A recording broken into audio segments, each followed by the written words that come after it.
Welcome back to the newsroom. The Lagos High Court sitting in Lagos Ikeja has convicted and sentenced the founder of Irene Christian Ministry in the Lekki area of Lagos, Feyuropo Daniel, to life imprisonment for the rape of one of his church members.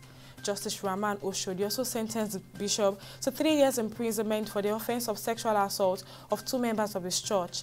The judge who held that both sentences are to run concurrently said his name is also to be registered in the Sexual Offenders Register as maintained by the Lagos State Government. And disturbed by the worsening state of security in Plateau State, the House of Representatives is set to hold a security summit meeting with President Bola Ahmed Tinubu with a view to finding measures to secure the lives and properties of the people. At least 30 people have been killed in renewed violence in Mangu town of Mangu local government area of Plateau State, despite the 24-hour curfew imposed by the government. Reacting to the violence, the Speaker of the House of Representatives, Abbas Tajuddin, condemned the recurring attacks on the state in the strongest terms and called for the renewed effort in the fight against criminality in the state. Meanwhile, Plateau State Governor Caleb Mutfwang is on a visit to Mangu local government area where there were attacks on some communities recently. The first place he visited was the Kwashale community, where 31 people, mostly women and children, were killed on Tuesday night during curfew hours. Governor Mutfwang commiserated with the people and offered prayers for the repose of souls of the dead and return of peace in the land. And the federal government has restated its commitment to enhance Nigeria's participation in the global technology trade over the next 4 years. The Minister of Communications, Innovation and Digital Economy, Bosun Tijani, said this at the closing of the 11th meeting of the National Council on Communications, Innovation and Digital Economy held at the Coronation Hall, Government House, Kano.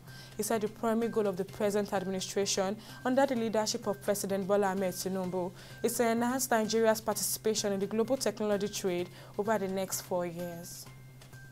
And on business, the Lagos State Government has insisted on the banning of single-use plastic, particularly styrofoam products, adding that enforcement of the ban will begin in 3 weeks. The Commissioner of Environment and Water Resources, Tokunbo Wahab, said this in a statement on Thursday after meeting with stakeholders from the manufacturing and food service sector. According to Wahab, government has decided to take a bold step to stop the use of the plastic permanently, particularly styrofoam.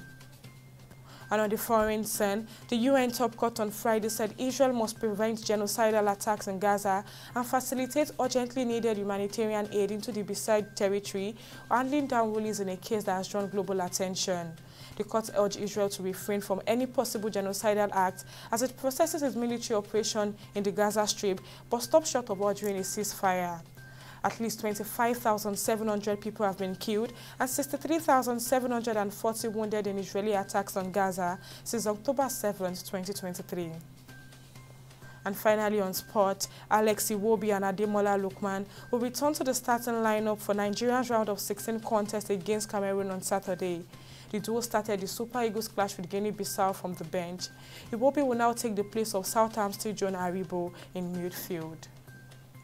And that's it on the newsroom at this moment. Many thanks for joining us. I'm Okpayemi Owoshimi. Bye for now.